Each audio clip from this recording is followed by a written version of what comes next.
ꯑꯍꯥꯟꯕ ꯃꯛꯇꯗ ꯃꯌꯥꯝ ꯄꯨꯝꯅꯃꯛꯄꯨ ꯑꯣꯃꯤꯕ꯭ꯂꯥ ꯂꯨꯋꯥꯡꯅ ꯏꯀꯣꯛꯅꯅ ꯈꯨꯔꯨꯝꯖꯔꯤ ꯉꯁꯤ ꯑꯩꯒꯤ ꯑꯋꯥ ꯅꯨꯡꯉꯥꯏꯒꯤ ꯄꯨꯟꯁꯤꯒꯤ ꯋꯥꯔꯤ ꯑꯅꯤꯁꯨꯕ ꯁꯔꯨꯛ ꯃꯌꯥꯝꯗ ꯄꯨꯗꯨꯅ ꯂꯥꯛꯆꯔꯦ ꯋꯥꯔꯤ ꯑꯁꯤ ꯄꯥꯊꯣꯛꯆꯗ꯭ꯔꯤꯉꯩ ꯃꯃꯥꯡꯗ ꯃꯌꯥꯝꯅ ꯆꯦꯅꯦꯜ ꯑꯁꯤꯕꯨ ꯅꯨꯡꯁꯤꯕꯤꯗꯨꯅ ꯃꯄꯨꯡ ꯐꯥꯕ ꯆꯦꯅꯦꯜ ꯑꯃ ꯑꯣꯏꯍꯟꯕꯤꯌꯨ ꯃꯌꯥꯝꯅ ꯅꯨꯡꯁꯤꯕꯤꯗꯨꯅ ꯂꯥꯏꯛ ꯁꯦꯌꯔ ꯑꯃꯗꯤ ꯁꯕꯁꯀ꯭ꯔꯥꯏꯕ ꯇꯧꯕꯤꯌꯨ ꯋꯥꯔꯤ ꯑꯁꯤꯕꯨ ꯏꯖꯕ ꯄꯥꯊꯣꯛꯆꯕ ꯃꯇꯝꯗ ꯁꯣꯏꯈꯤꯕ ꯂꯥꯟꯈꯤꯕ ꯌꯥꯎꯔꯕꯁꯨ ꯃꯌꯥꯝꯅ ꯉꯥꯛꯄꯤꯌꯨ ꯍꯥꯏꯖꯔꯤ ꯐꯔꯦ ꯃꯌꯥꯝ ꯑꯅꯤꯁꯨꯕ ꯋꯥꯔꯤꯁꯦ ꯃꯌꯥꯝ ꯄꯨꯟꯅ ꯇꯥꯃꯤꯟꯅꯔꯁꯤ ꯑꯩꯁꯨ ꯐꯔꯦ ꯃꯈꯣꯏꯒ ꯆꯥꯅꯕ ꯃꯃꯥꯟꯅꯕꯤꯁꯤꯡꯗꯣ ꯄꯨꯟꯖꯔꯅꯤ ꯑꯩꯁꯨ ꯑꯅꯧꯕ ꯏꯃꯥꯟꯅꯕꯤꯁꯤꯡꯁꯦ ꯃꯈꯣꯏꯒ ꯄꯨꯜꯂꯒꯦꯅ ꯑꯩꯁꯨ ꯋꯥꯈꯟꯗ ꯈꯜꯂꯦ ꯑꯗꯨꯒ ꯃꯈꯣꯏꯒ ꯑꯩ ꯄꯨꯟꯗ꯭ꯔꯦ ꯑꯗꯨꯕꯨ ꯃꯇꯝꯁꯤꯗ ꯃꯃꯥꯡꯗ ꯑꯩꯈꯣꯏ ꯌꯨꯝꯗ ꯏꯃꯥꯟꯅꯕꯤ ꯑꯃ ꯄꯨꯏ ꯃꯥꯁꯨ ꯑꯩꯅ ꯆꯝꯃꯦ ꯃꯥꯁꯨ ꯑꯩꯁꯨ ꯆꯞ ꯃꯥꯟꯅꯩ ꯈꯜꯂꯒ ꯄꯨꯕꯅꯦ ꯑꯗꯨꯕꯨ ꯃꯉꯣꯟꯗ ꯍꯥꯟꯅꯒꯤ ꯏꯃꯥꯟꯅꯕꯤ ꯀꯥꯡꯕꯨꯁꯤꯅ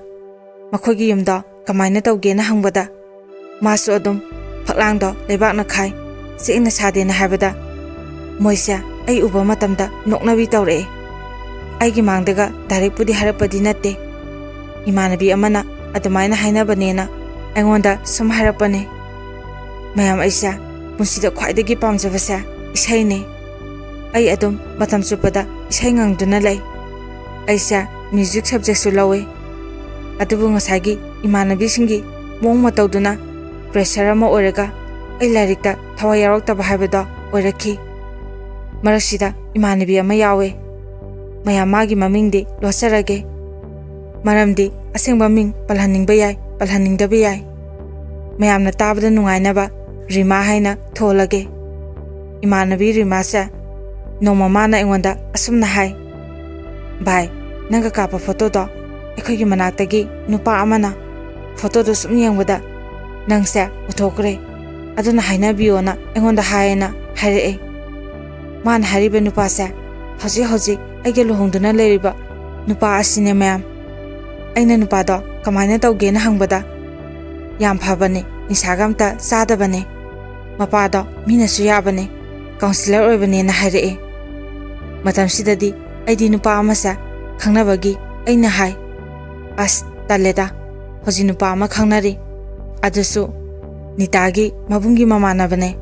ꯑꯗꯨꯅ ꯑꯩ ꯑꯇꯣꯞꯄꯁꯨ ꯅꯠꯇꯦ ꯈꯪꯅꯕ ꯇꯜꯂꯦ ꯀꯩꯒꯨꯝꯕ ꯈꯪꯉꯛꯑꯒ ꯅꯨꯡꯉꯥꯏꯇꯦꯅ ꯍꯥꯏꯈ꯭ꯔꯦ ꯃꯁꯤꯗꯒꯤ ꯏꯃꯥꯟꯅꯕꯤ ꯔꯤꯃꯥꯁꯨ ꯇꯜꯂ ꯃꯥꯜꯂꯦ ꯑꯩꯉꯣꯟꯗ ꯀꯩꯝꯇ ꯍꯥꯏꯔꯛꯇ꯭ꯔꯦ ꯃꯌꯥꯝ ꯑꯩꯒ ꯍꯥꯟꯅ ꯈꯪꯅꯕ ꯅꯨꯄꯥꯁꯦ ꯅꯟꯗ ꯀꯧꯋꯦ ꯃꯥꯁꯨ ꯑꯗꯨꯝ ꯃꯔꯛꯇ ꯋꯥꯔꯤ ꯁꯥꯟꯅꯩ ꯅꯨꯃꯤꯠꯁꯦ ꯑꯩ ꯐꯣꯟ ꯕꯦꯇ꯭ꯔꯤ ꯌꯥꯎꯗꯕꯒꯤ ꯑꯩꯅ ꯐꯣꯟ ꯂꯧꯔꯛꯄ ꯗꯗꯥꯗꯣ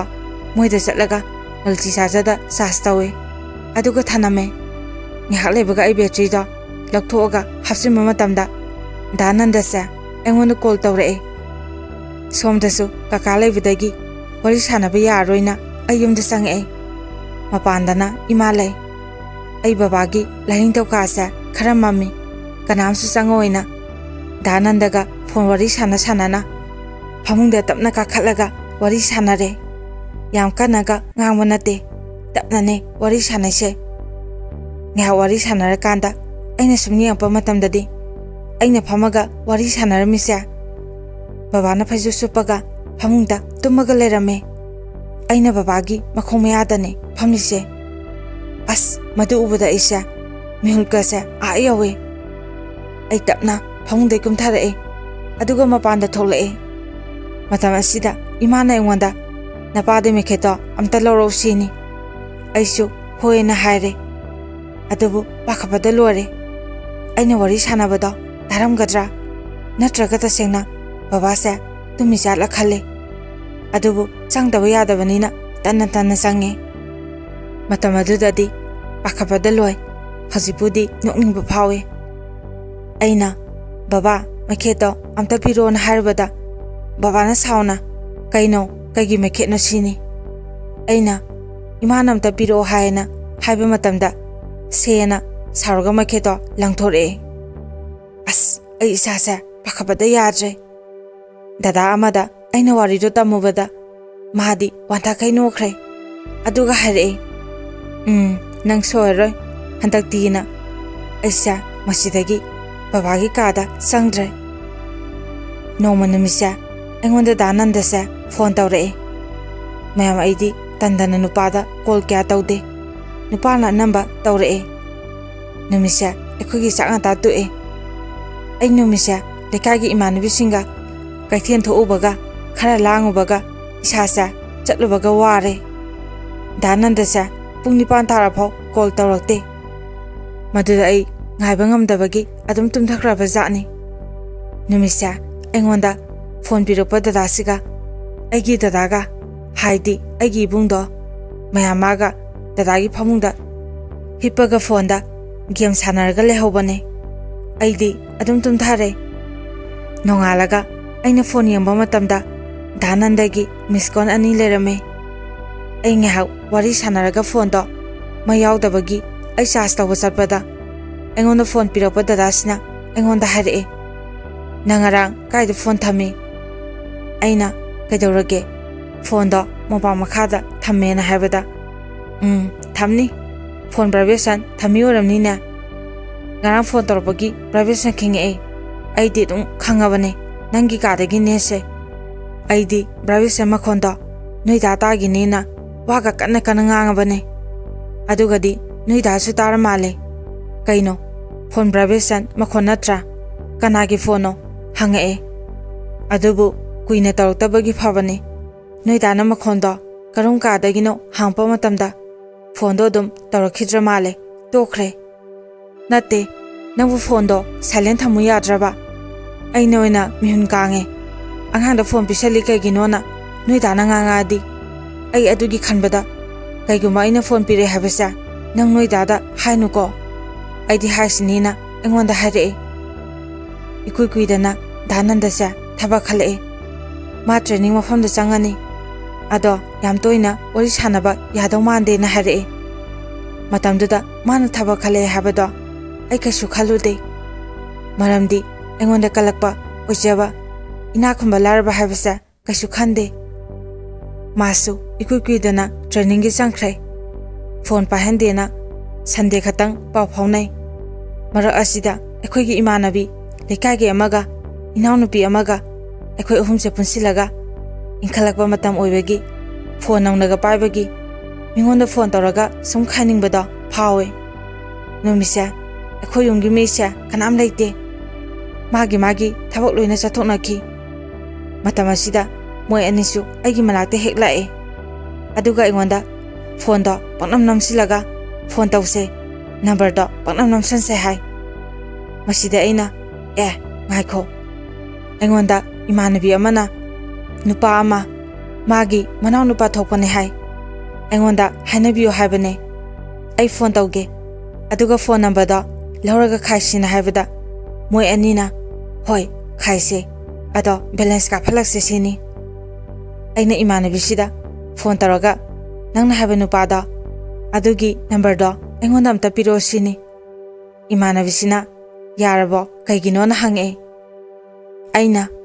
ꯑꯁ ꯄꯤꯔꯛꯑꯣ ꯈꯥꯏꯒꯦ ꯇꯧꯕꯅꯦ ꯅꯨꯄꯥꯗꯨꯒꯤ ꯃꯤꯡꯗꯣ ꯅꯔꯦꯁ ꯍꯥꯏꯕ ꯅꯠꯇ꯭ꯔꯅ ꯍꯥꯏꯕꯗ ꯃꯥꯅ ꯃꯥꯅꯦ ꯍꯥꯏꯔꯒ ꯑꯩꯅ ꯅꯝꯕꯔꯁꯦ ꯂꯧꯔꯦ ꯑꯩꯒꯤꯗꯤ ꯐꯣꯟ ꯕꯦꯂꯦꯟꯁꯁꯨ ꯌꯥꯎꯕ ꯅꯠꯇꯦ ꯃꯦꯟ ꯕꯦꯂꯦꯟꯁꯁꯨ ꯃꯃꯤꯡꯇꯒꯤꯅꯦ ꯃꯤꯅꯠ ꯑꯃꯃꯨꯛꯇꯪ ꯐꯥꯅ ꯋꯥꯔꯤ ꯁꯥꯟꯅꯕ ꯌꯥꯔꯣꯏ ꯅꯨꯄꯥꯁꯤꯗ ꯐꯣꯟꯁꯦ ꯇꯧꯔꯦ ꯑꯗꯨꯒ ꯑꯗꯨꯝ ꯈꯨꯗꯛꯇ ꯄꯥꯏꯈꯠꯂꯛꯑꯦ ꯑꯩꯅ ꯅꯪ ꯅꯔꯦꯁ ꯅꯠꯇ꯭ꯔꯣ ꯃꯥꯁꯨ ꯃꯥꯅꯤꯅ ꯈꯨꯝꯃꯛꯑꯦ ꯑꯣ ꯑꯗꯣ ꯐꯣꯟ ꯑꯝꯇ ꯇꯧꯔꯛꯑꯣ ꯑꯩꯅ ꯅꯝꯕꯔꯁꯦ ꯑꯁꯨꯝꯅ ꯍꯥꯏꯕ ꯅꯪꯗ꯭ꯔꯤꯉꯩ ꯐꯣꯟ ꯕꯦꯂꯦꯟꯁ ꯇꯠꯈ꯭ꯔꯦ ꯑꯗꯨꯒꯗꯤ ꯅꯨꯄꯥꯁꯦ ꯐꯣꯟ ꯇꯧꯔꯛꯀꯗ꯭ꯔꯥ ꯈꯜꯂꯒ ꯐꯣꯟꯁꯦ ꯇꯧꯔꯛꯇ꯭ꯔꯦ ꯑꯩꯈꯣꯏ ꯑꯍꯨꯝꯁꯦ ꯅꯨꯄꯥꯁꯤꯅ ꯐꯣꯟ ꯇꯧꯔꯛꯄ ꯉꯥꯏ ꯑꯗꯨꯕꯨ ꯁꯨꯡꯇꯧ ꯍꯦꯛ ꯇꯧꯔꯛꯇ꯭ꯔꯦ ꯑꯩꯈꯣꯏ ꯑꯍꯨꯝꯅ ꯍꯥꯏꯅꯩ ꯁꯤ ꯅꯨꯄꯥꯁꯦ ꯑꯣꯈꯥꯛ ꯂꯤꯛꯄ ꯖꯥꯠꯅꯤ ꯑꯩꯈꯣꯏꯅ ꯇꯧꯒꯦ ꯈꯜꯂꯤꯁꯦ ꯑꯣꯏꯔꯔꯣꯏ ꯑꯁꯨꯝꯅ ꯍꯥꯏꯅꯔꯦ ꯐꯣꯟꯁꯨ ꯑꯩ ꯄꯥꯏꯗ꯭ꯔꯦ ꯃꯔꯝꯗꯤ ꯋꯥꯔꯤ ꯁꯥꯟꯅꯕꯗꯣ ꯁꯟꯗꯦꯗ ꯈꯛꯇꯪ ꯋꯥꯔꯤ ꯁꯥꯟꯅꯕ ꯌꯥꯅꯤ ꯍꯥꯏꯕꯗꯨꯗ ꯑꯩ ꯐꯣꯟꯗꯣ ꯀꯌꯥ ꯊꯣꯏꯅ ꯄꯥꯏꯗ꯭ꯔꯦ ꯑꯗꯨꯝ ꯃꯣꯟ ꯃꯈꯥꯗ ꯊꯝꯃꯦ ꯅꯨꯃꯤꯠꯁꯤꯒꯤ ꯅꯨꯃꯤꯗꯥꯡ ꯑꯩꯅ ꯐꯣꯟꯁꯦ ꯂꯧꯊꯣꯛꯑꯒ ꯌꯦꯡꯕ ꯃꯇꯝꯗ ꯉꯁꯥꯏꯒꯤ ꯑꯩꯅ ꯇꯧꯔꯨꯕ ꯅꯨꯄꯥꯗꯣ ꯐꯣꯟ ꯇꯧꯁꯤꯜꯂꯛꯑꯦ ꯑꯩ ꯈꯨꯗꯛꯇ ꯏꯗꯣꯝꯆꯥ ꯍꯣꯏꯗ ꯆꯠꯂꯦ ꯃꯌꯥꯝ ꯏꯗꯣꯝꯆꯥꯒꯤ ꯅꯨꯄꯥ ꯑꯩꯒꯤꯅ ꯀꯀꯥꯁꯦ ꯂꯩꯈꯤꯗ꯭ꯔꯦ ꯑꯗꯨꯅ ꯏꯅꯥꯎꯅꯨꯄꯤ ꯑꯅꯤꯒ ꯏꯄ꯭ꯋꯥ ꯑꯃꯒ ꯏꯗꯣꯝꯆꯥꯒ ꯈꯛꯇꯅꯦ ꯏꯗꯣꯝꯆꯥꯒꯤ ꯀꯥꯗ adum changaga wari sanai akhoi dadi sanade maramdi dada kiba aduga phone pai habada khanganda bagine aina phone da idom sa hoi yobaga paikhakke tawba matamda paiba nang haudre nupasigi miss call mari amasu lerame ayumda chatkena tawba matamda nupasa amu tawre ai phone sa phatlawna paikhatle nupasina haire nang omi bla na trana aina mane ngasai phone tawramba aidi kanano khangdabagi tawroktabane hojibudi khange aidi ngasai imanabi sing punsalaga phone tawba matamdadi kaisu isada phawde adubu ithanda leraba matam sidadi pakhatba phawe kari hagadabano haifam khangdre aina ngasai phone tawrobada imanabi singna sum khaise aduga phone balance haban sena tawbane ado saunu ko na hai masida nupasina hai yani hoji tum habakke kyagi hapo hai no na hange aina haki tawbane hapakano habada nupasina ai dukanda to hapakke na hare aina hapakano haki tawbane ngasai imane bisingna sum khaise na habagine haimambadagi nupasa hoi adudi yumda changage ado nangna darka waradi hairo ai adum hapakke na hare maya matamduda aisa mangonda kaisu interest leite sanada yadabagi ngahakang warisa sanaraga phone sa thamme nongalaga ina imanabiga inaunupiga aikhoi ohumsa thonganda ayuki chak toaga talakta phame mi lakpa achat ahongsa sumngianga noe aina ngarangido phone tawre talle yamna kamai tawduino khangde haiba matamda imanabisina nangna adugi karigi warino adum khajilo kaino na hai aina as talhe ai khangna roina haina ringai nupa se mu phone tawsile adubu tandana paide hanjin hanjin tawre moi ani nadi phone do paikhatlo hai adubu ai talle na paide aina hai phone sa off ta kiba manjani haraga ina phone battery sa chatoe nge hawari sanaraga yumda change aduga di amu battery hek hapsin bega phone tawsile aisu upai leitabagi adum paikhatle imanabigi khallagane aisu aina sorurabani khallaga ngehak idom sahoide changaga wari sanai matamsida inawnu pido haidi kakage macha su change maga igasa longane aina budi thada khara halle mana to mina changpaduda ai khangpre khange aina sanaba tanbagi inawnu pisiga sana halle inawnu pisu khaigena isega saksilaga phajabra kaina khaijile matamsida nupasisu mamanabaga leibizatni nupasina ai pa hello habadagi aina paraga hai inawnu pine kakagi mesane magisu nupamta silao namanaba ama hayongwai unarasu wari sanarasu nungaina ba habadagi masu hoi tanditale ado imanaba ama budile nupi koide ataidi loina koi maga khangna halase na habadagi nupasiga pulaga leiba matamda phone tawre akhoi marisa paraga khaina dana nok dana isaiga saknai nupasina engondagi sahi ama mo halle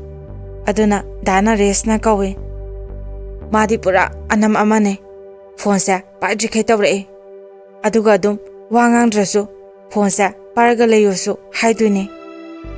maga igasa sahisu kya khetna dabaga adum aisu wari sanaba nungaidana adum sanai ai mongoda kasu hena khande masidagi adum toine wari sanaba hore matamasida noma dhanandana engonda phone tawre numisa aidi sande oibanina dana resta thabole haraga wari sanadre adugadi phone tawropaga thajadana mana nungairibro na hange aina kaino nungairibo haisibo na habada migi masadi lesabi pharabanina numidanga sa pung thengna phone gaza busy adum leyena hare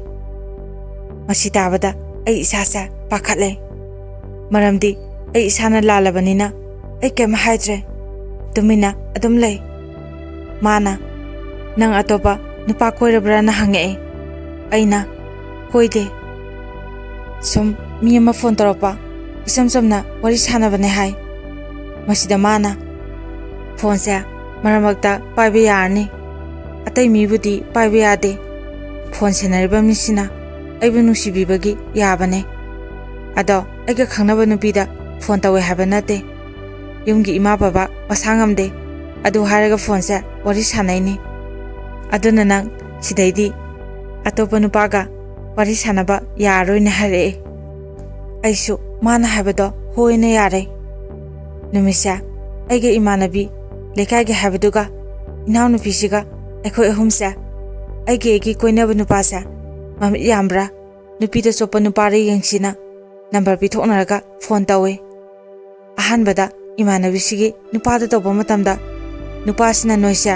खाइबा मालेना साउरए मसिदागी phone दो थम्मे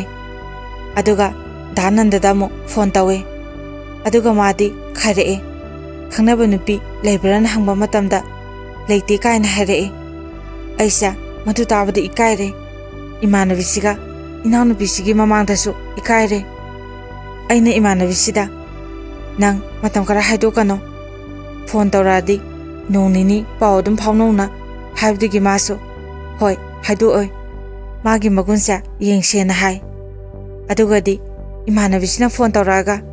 नोय साइदो phone अदुम तौसिले माबु phone पाइदे हाइदाइनेना एंगोंदा हारे तल्ले यामना phone तौरागा असेंगवदो हाइदोखरागेना हाय अदुबो अइना हाइरनु यारे phone तौरासु पाइरनु हायरे मसिदगी अइ मासे क्या थाजद्रे अइ अकोनबा खंगनबा नुपासिना phone तौरपा पाइरमदबदो अकोनबा तौरपा नुपासिना phone तौरपदो पारगा मागा अदुम अइ वरी सानारे मतमना असम हौकिबना दिवाली नुमि यौरए नुमिसिदा दानरेसा माना मा लाके अदुगा मखोइदा होबा एंसांग नापी पोरके नंगसु लेरमो थोलोना हाय अइना हाय असला कनो अइदी इमानबी सिंगा लगाव थाबा चतुइने हाय मयाम ऐसा ngौसनबा हायगद्रा लगाव थाबसा याम पामे अदुबु दिवाली नुमि यौरपा मतमसिदा पुंसिदा कांगमलरोइदबा वारी अमखक मयामदा शेयर तौजगे मतमसा ऐसु अंगांग ओइरी अदुबु लोइनदी खांगे ज्ञान ताई बाबासा थबकी पैसा लौरनी होरेंदी केंदनसु थांसे अदुगा ngasu lerake हावना थोंगा सातोक्सेना हारमे अदुगा चेचे अनिना दिवाली नुमिकी सेंफुगासा फेंदोगा सनारेगा थिरगा एंगोंदा सनारेसा लेंगोना हाय मयाम अंगांग ओइरिंगे मतम हाबसिदि हराव कुमै अमा लाकपा हाबसा यामना हरावजबा याम नुंगाइजबनी इमाना मनी मयासा लोइना सेंगे इमुंग वारम लोइना तैरे मतमसिदा दादाना मागी पैसा खरा लई अदुसु मोय मसेन मार्बल सानबगी अदुदगी खोलपा पैसाने पैसादुना दादाना थोउरगा केंदल मसा मसा पेके खरा लैउरे बाबासा एउतगी थोखिबने नुमिता सिलाफाव हलक्ते मयाम सिगी मतांगसिने पुसिदा इना कावबा ngamdrise मिसिंगसु लोइना केंदन थानबा हौनारे इमाना दे हाय नपासा हलकमंदे ngasisu yungaurga laktoi jala ekhoi isininaw singsa adumaina iman haibduda isada pakharpadi khara phawre ekhoina pakharpada uba matamda imana ngaurida napa kasu yu ngauroi na hai dadana kenan singda khokto oga pareng sum yunge aduga mai chu khakena tawba matamda kaka amana hare bungo nana kenan thani ne tawrida napa du yungaurga लारगा लाहौइदा मसिदगी एखोइसा लोइ पाखनरे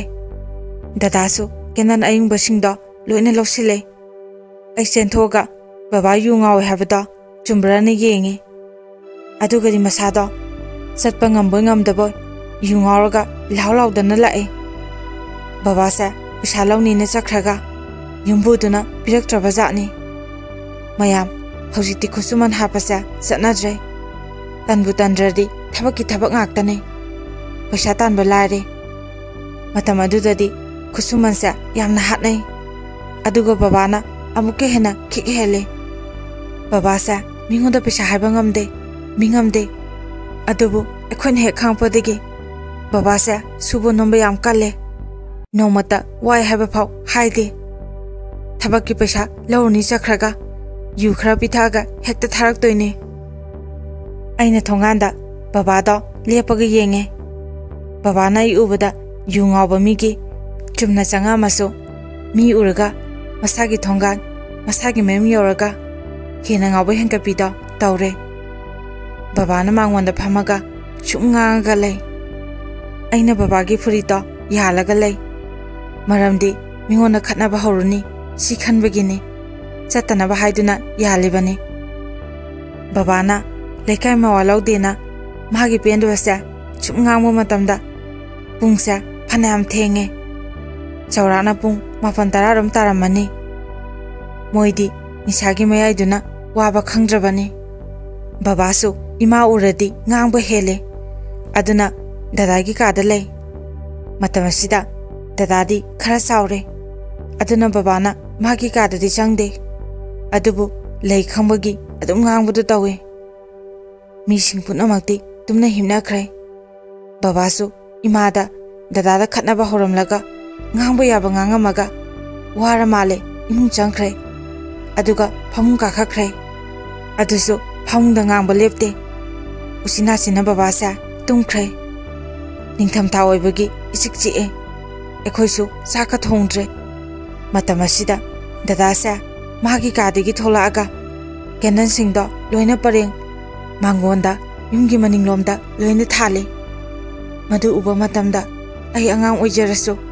thamoida akandu chena ama piki dadagi matawdo yengma matamda yapna kapningki yengbudasu yam nungai khide dadado waham tangangde tumina magi tobam thokbodo tawe madu uba matamda imana hai ngasai numida waram thaladi phadawne matamaduda dadana hai kasu kaide de ima hauji thalisisu chap manai ise aniga ipanu paga aiga maigi mangando yenge yamna phajai matamasida wakhanara khangde yumsa manganama ubagum tawe maingandunane aina matam supada aina khanki larba habasa onthokna tole ngasigi tabang pan asida larba bu kanana nungsigani asembagi suni ina khunba amagi masa uradi misingna harauna nungsina tawe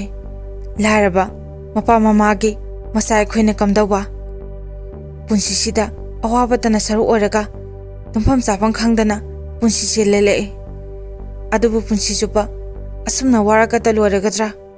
khaluba matamda ai yamna waki matamduda aina khanki aigi imuna larasu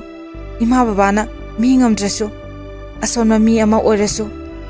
mi bu hantana khaliba larbabu usitana yengliba ina khunba singsa aina kasu usitloi ai sumine moi sumine mina mi bu hantana yengba asaw api khaiba ngasigi samas asida aina sauna singnaba thamki matamaduda aina khanki aina kitang chawbaga naharon yawge aduga nisada ngawba nisada lupa misingsa warake aduga larba ina khunbagi akhuba mi engsa samthokena aina khanki masina egi punsigi pandam oraga lakhi inglaba ningthamgi maraktuda misingna phamungda nungana tumli babasu ngangbu yaba nganglamlaga phamungda ningaidana nakhoktuna tumkhre aduga igi imadi mapok thibana araiba khara sem saduna masa ekhoibu pijanaba mabuk thanaba haiduna chak thongli imasa chak thona mathanda soli aisa aigi laibaksa afaba laibak nate mamangi mapokta pap yamna soidana tarongani isa singsa maraibak onthokna thikre migi masadawna maning thungan basungamdre amuksu mathanda haijai hoida akhoidagi hena natai chadaba yum phabo leitaba miyam yauri akhogidi adusunataba haina masa mathanda wakhaldo sakthokna ba honari ipanu padi angang woribanina chakla mena ningai tormaga tumkhre aisu ꯆꯥꯛꯇꯤ ꯂꯥꯝꯃꯦ ꯑꯗꯨꯕꯨ ꯇꯧꯔꯤꯕ ꯃꯇꯧꯁꯤꯗ ꯀꯩꯝꯇ ꯍꯥꯏꯗꯦ ꯇꯨꯃꯤꯟꯅ ꯏꯃꯥꯒꯤ ꯃꯅꯥꯛꯇ ꯆꯪꯁꯤꯜꯂꯒ ꯇꯥꯁꯜꯂꯒ ꯐꯝꯃꯒ ꯂꯩ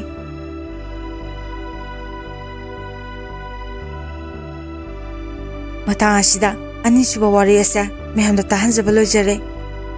ꯃꯌꯥꯝꯕꯨ ꯑꯔꯣꯏꯕꯗ ꯏꯀꯣꯛꯅꯅ ꯈꯨꯔꯨꯝꯖꯔꯤ